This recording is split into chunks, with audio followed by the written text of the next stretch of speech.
Neste episódio do programa Gente da Gente, você vai conhecer a história do fisioterapeuta Alexandre Arantes. Uma vida dedicada ao amor pela profissão, que vem transformando a vida das pessoas. É reconhecido e admirado em toda a cidade, região e no Brasil. Começa a partir de agora o programa Gente da Gente. O programa Gente da Gente já está do lado do nosso convidado super especial, Dr. Alexandre Arantes, é o convidado do programa Gente da Gente para compartilhar sua linda história de vida. Doutor, seja bem-vindo ao nosso programa, obrigado por ter aceito o nosso convite. O senhor que tem uma linda história para contar e compartilhar com a gente aqui na TV Câmara. O prazer é meu, poder contar um pouquinho da minha história para vocês, as pessoas que não me conhecem ainda, ficar sabendo um pouquinho mais sobre o Alexandre, sobre o Tchaca, que antigamente era o Tchaca lá do Casqueiro.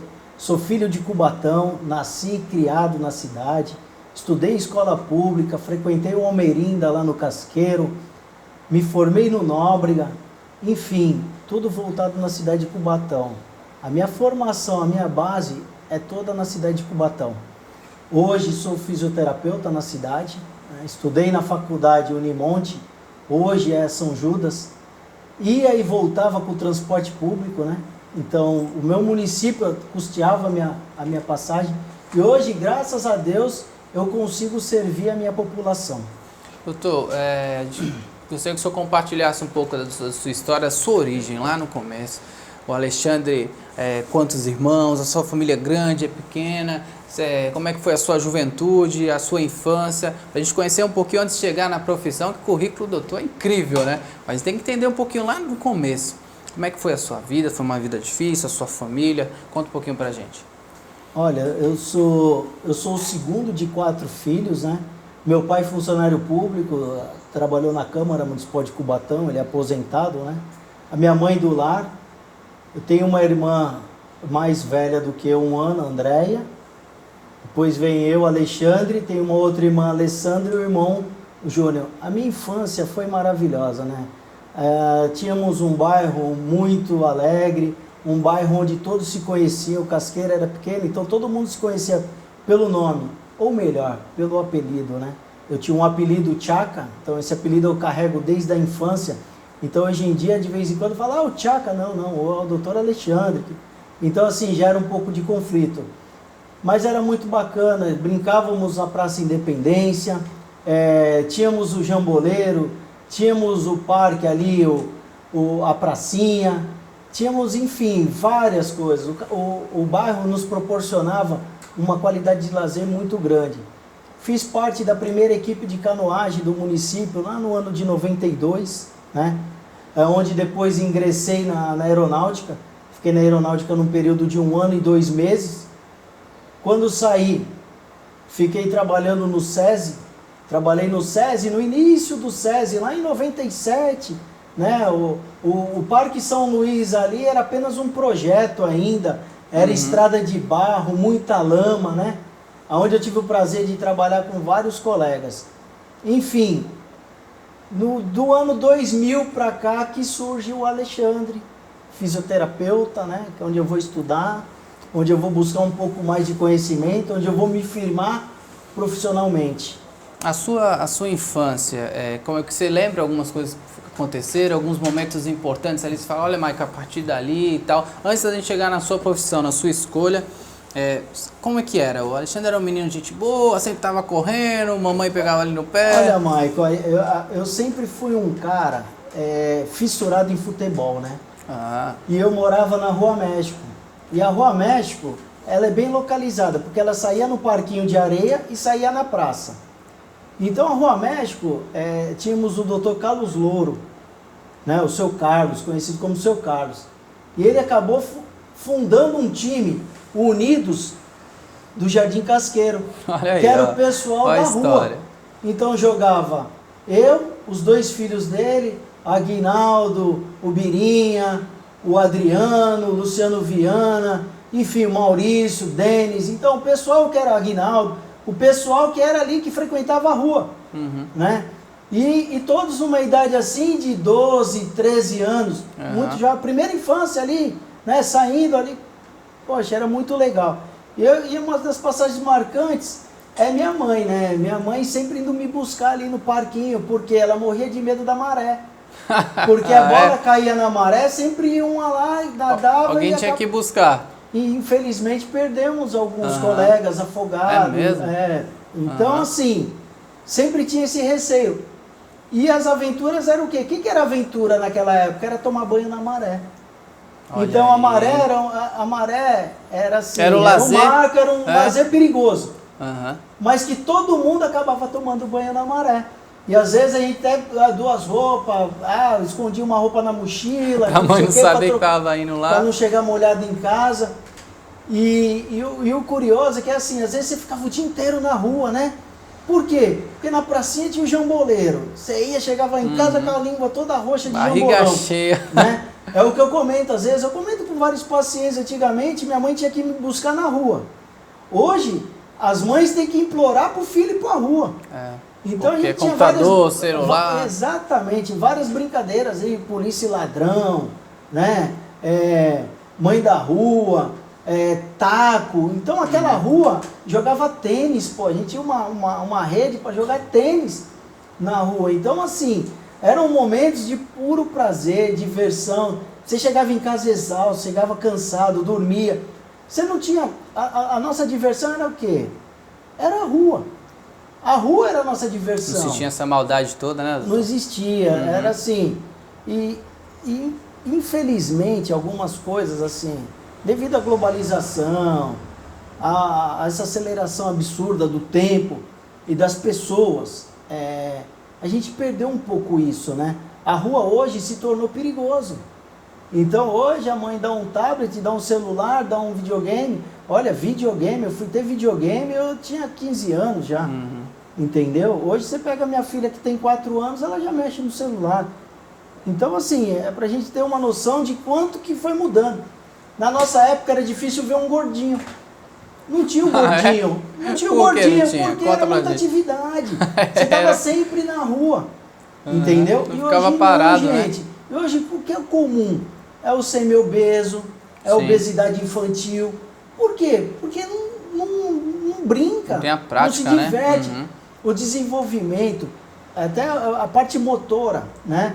Todo mundo sabia da cambalhota, todo mundo sabia da estrela, sabia da mortal. Verdade. Hoje em dia, gente, então Criança a gente que brincando de trabalha... amarelinha, peão. Exatamente. E eu que vim para essa área, que trabalha muito com o movimento humano, eu observo o quê? Que o que existia antigamente, que não existia antigamente, perdão, hoje se faz muito presente. Que são o quê? São os jovens obesos, né? Com má postura e assim, e sem ânimo. Sim. A gente tinha muita vontade, era vontade do quê? Era de brincar. Então a minha infância ela foi marcada por quê?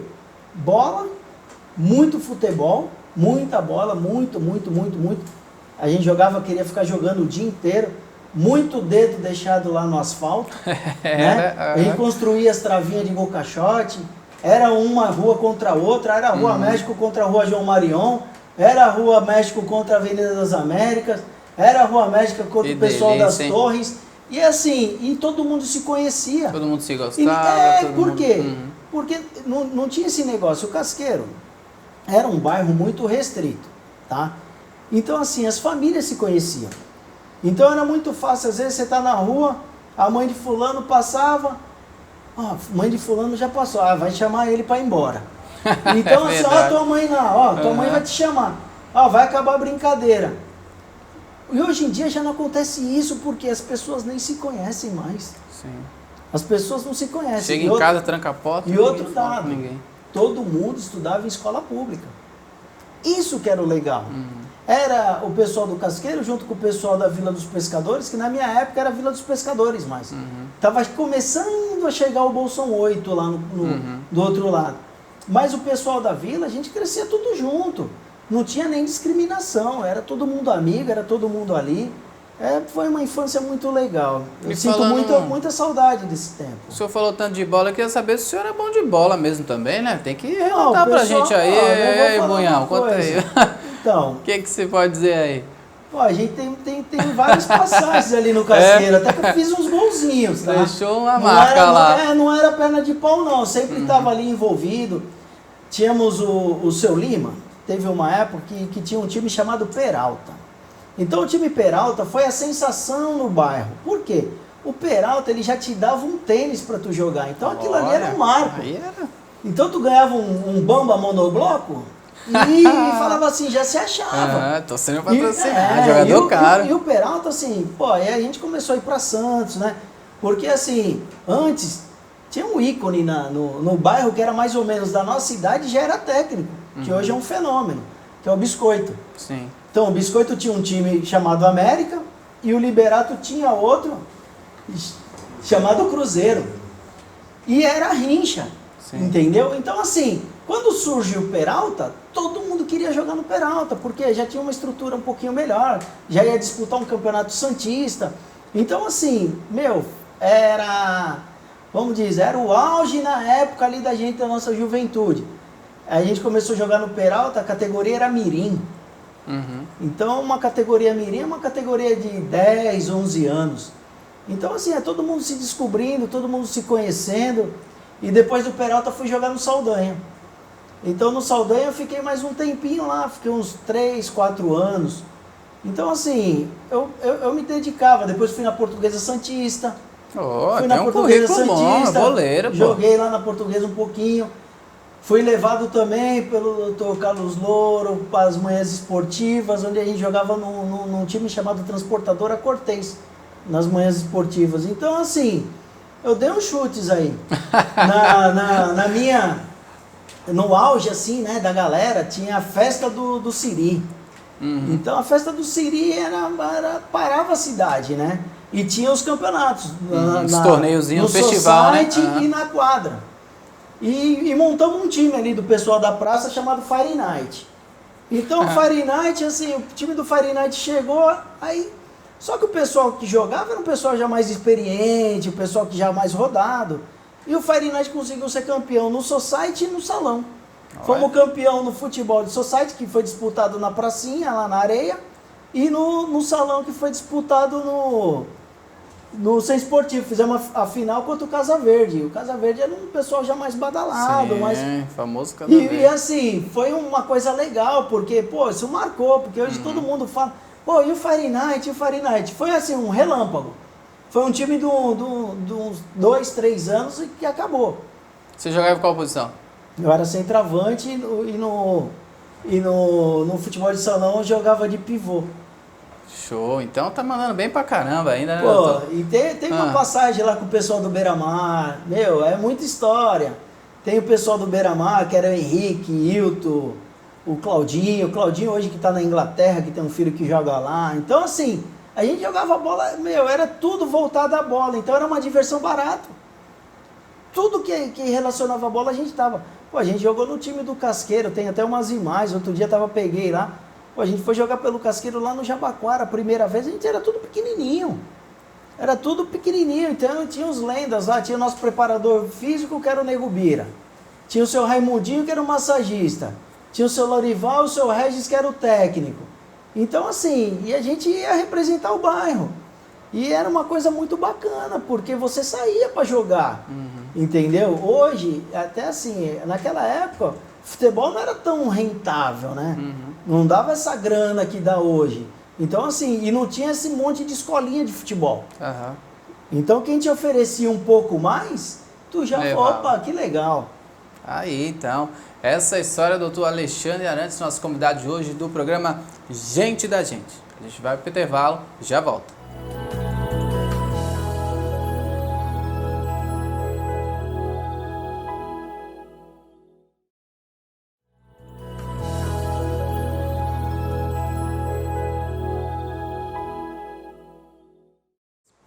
Voltamos com o segundo bloco do programa Gente da Gente. No primeiro bloco, o doutor contou um pouco da sua história, sua origem, sua juventude, até foi boleiro, talvez você não conhecia, né? Não vou perguntar pro doutor quantos gols aí, porque senão o pessoal vai ficar com ciúme, né, doutor? Mas teve quase 1.000 gols aí.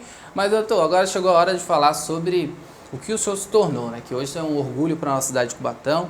além de atleta, né, que você jogava bola e tudo, mas também o senhor escolheu uma profissão, aquilo que te faz bem.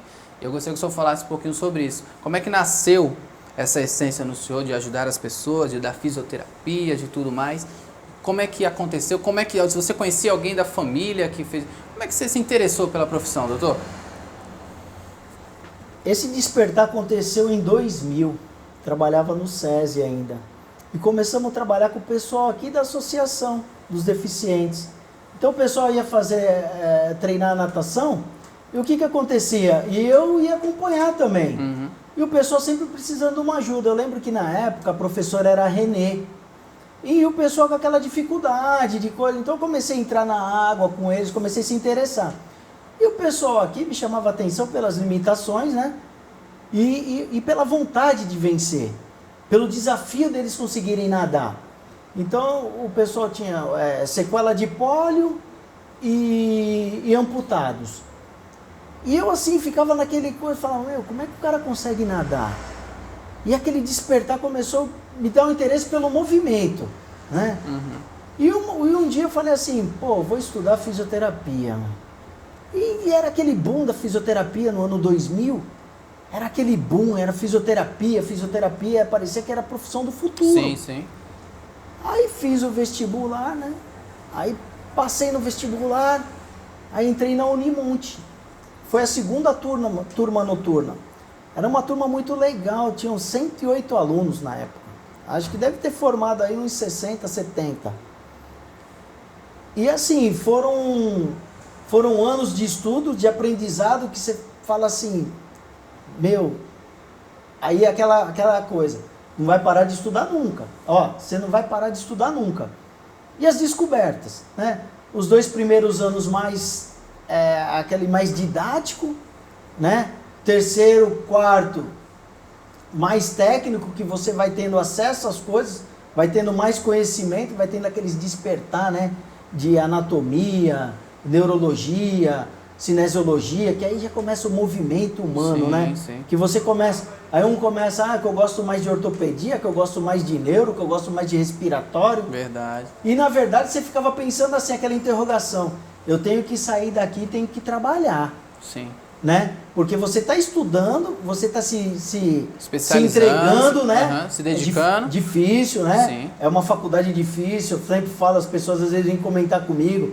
E a fisioterapia, olha, é uma faculdade difícil, é uma faculdade rentável. A fisioterapia dá dinheiro? Não, quem dá dinheiro é pai e mãe. Fisioterapia, você tem que trabalhar, trabalha muito, né? E assim, e tem que gostar de gente. Eu gosto de cachorro, gosto de gato, estuda outra coisa. Eu gosto de gente, poxa, então faz fisioterapia. Por quê? Porque é muito prazeroso. O retorno é muito bom. O retorno que eu digo assim...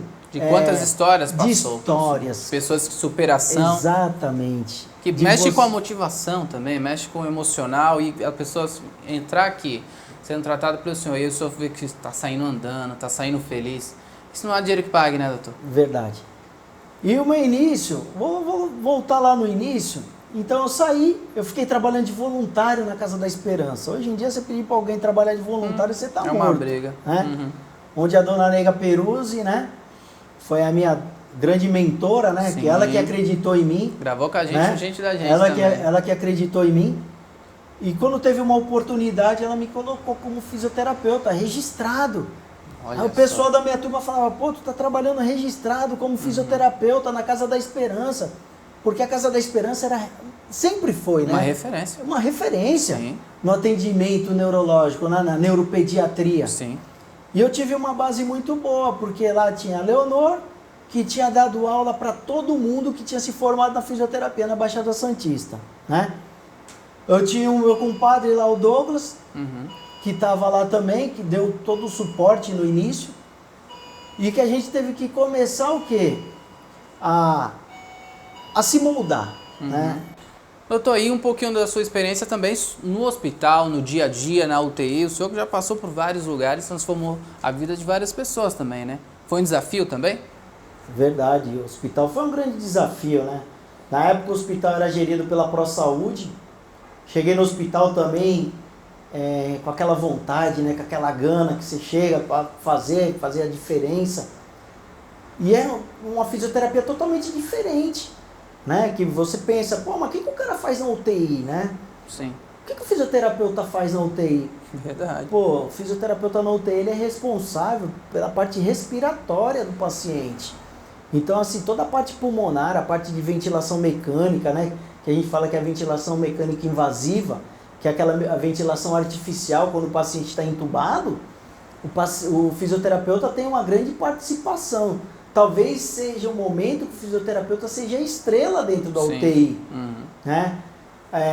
Em 2009, foi um grande desafio quando o pessoal veio com a acreditação hospitalar, né? Que eles queriam acreditar o hospital. O que é acreditação hospitalar? É da ONA, né?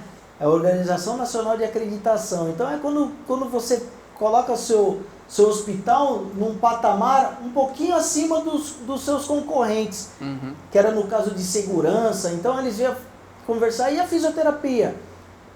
Nessa fase eu já estava como coordenador do serviço de fisioterapia, onde tivemos que desenvolver protocolos, rotinas de atendimento, que era tudo documentado, era tudo em cima de evidências, tudo com ciência.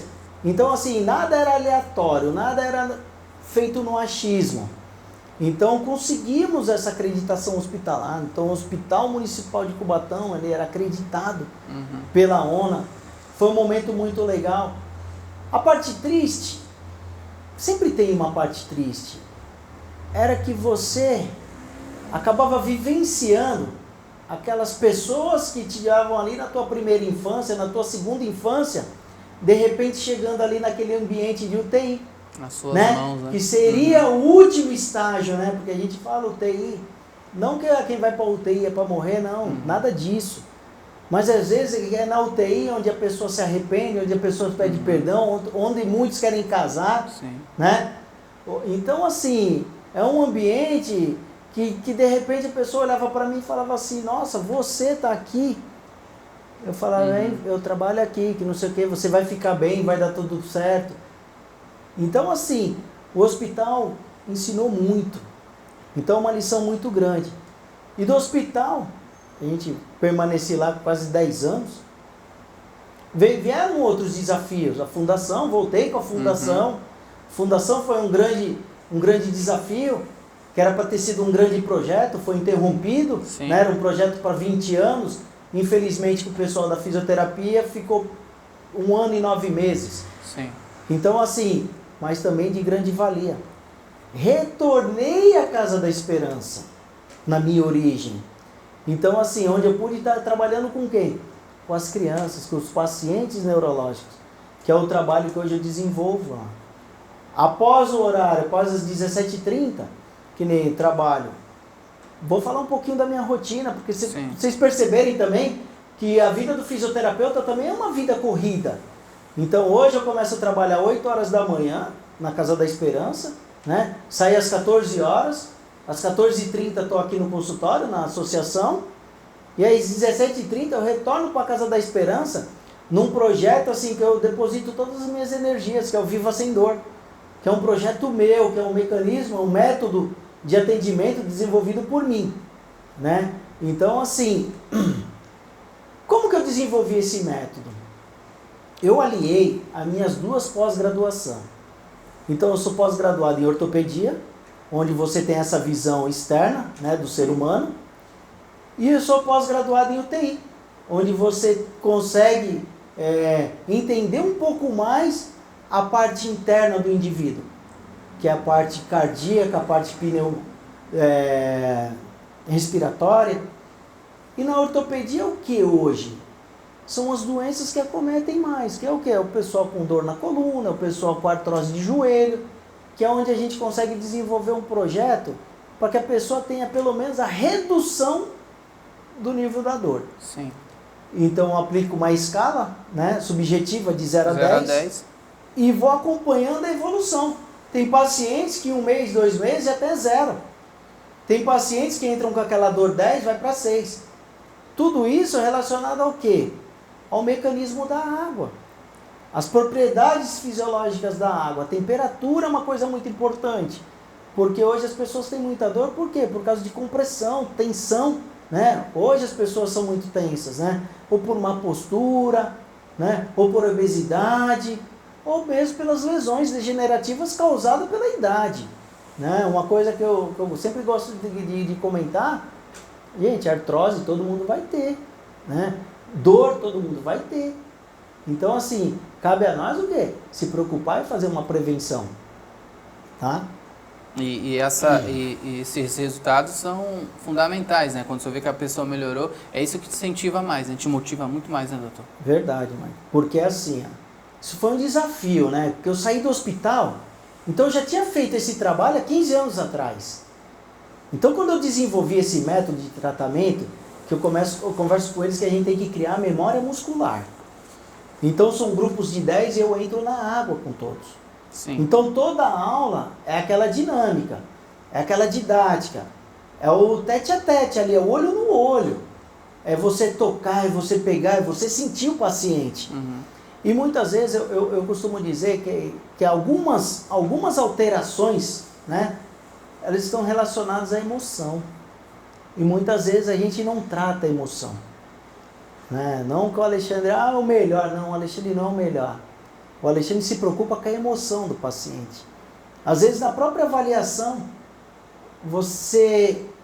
na colocação do paciente, você já fala, é um paciente que emocionalmente ele está abalado. Você sabe o que você vai tratar. Exatamente. Então, assim, é uma coisa que eu carrego, é aquele tratamento humanizado. É de você se preocupar. É você ter o olhar do próximo como se fosse o teu ente querido. Isso é importante. E assim, as amizades que você... Poxa, eu tenho 15 anos de profissão, vou fazer... O que eu já desenvolvi de projeto, o que eu já evoluí, o que eu já caí também, porque a gente aprende com os tombos. Sim. Isso é importante, porque tem coisas que às vezes não flui, né? Principalmente tratamento. Você gera uma expectativa, só que o paciente ele gera uma em dobro. O familiar mais ainda. Então, assim, toda vez a gente tem que se preocupar com isso, Michael, porque é uma coisa muito importante. Porque, assim, as pessoas te veem, olha, eu tive um caso muito interessante, até o Paulo, motorista da prefeitura, então o Paulo veio, né, no consultório, o Paulo tinha tido um AVC, e em algumas sessões ele começou a andar. E a esposa ficou toda entusiasmada, que não sei o quê, pô, Alexandre... E veio tanto paciente aqui com sequela de AVC, que olha, você fez o Paulo andar, meu marido vai andar. E muitas vezes não é isso que acontece. Muitas vezes o que determina o futuro terapêutico é uma boa avaliação. É você tentar interpretar com frieza e com precisão uma tomografia, uma ressonância magnética. Porque dependendo da área de lesão, o paciente talvez ele não vai ter um prognóstico tão favorável. Então às vezes é isso que a gente pensa, fala assim, não adianta vender sonho. É melhor você ser realista e colocar para a família sempre a verdade. Eu trabalho sempre com isso. Vamos colocar ser verdadeiro, né? Vamos ter uma relação verdadeira. Se você está com dor, você está com dor. Se você está sem dor, você está sem dor. Aí, esse programa super especial hoje, conhecendo um pouquinho do nosso doutor Alexandre. Nós estamos chegando ao final, doutor. Obrigado por ter aceito o nosso convite. Para finalizar, eu gostaria que o senhor deixasse uma mensagem, olhando ali para a câmera do Paulo, para todos os nossos cubatenses, aqueles que te admiram, aqueles que também querem te conhecer um pouquinho do doutor, como é que faz para conhecer, e parabéns pelo seu trabalho. Obrigado, mãe. Eu atendo às 14 horas, das 14 às 17 horas aqui na Associação dos Deficientes, aqui em Cubatão. Atendo das 17h30 até as 20 horas lá no projeto, no Viva Sem Dor. Então, a mensagem que eu deixo para a minha população de Cubatão é a seguinte: Cubatão é a cidade que eu sinto mais orgulho na minha vida. Essa cidade aqui me deu tudo. Me deu uma família, me deu um alicerce que eu tenho hoje. Eu sou o Alexandre Arantes, graças a essa cidade. Casei nessa cidade, tenho filhas nessa cidade, tenho netos nessa cidade. Então, assim, eu acredito demais nessa cidade. E eu acho que Cubatão, cada cubatense, tem que acreditar também nessa cidade.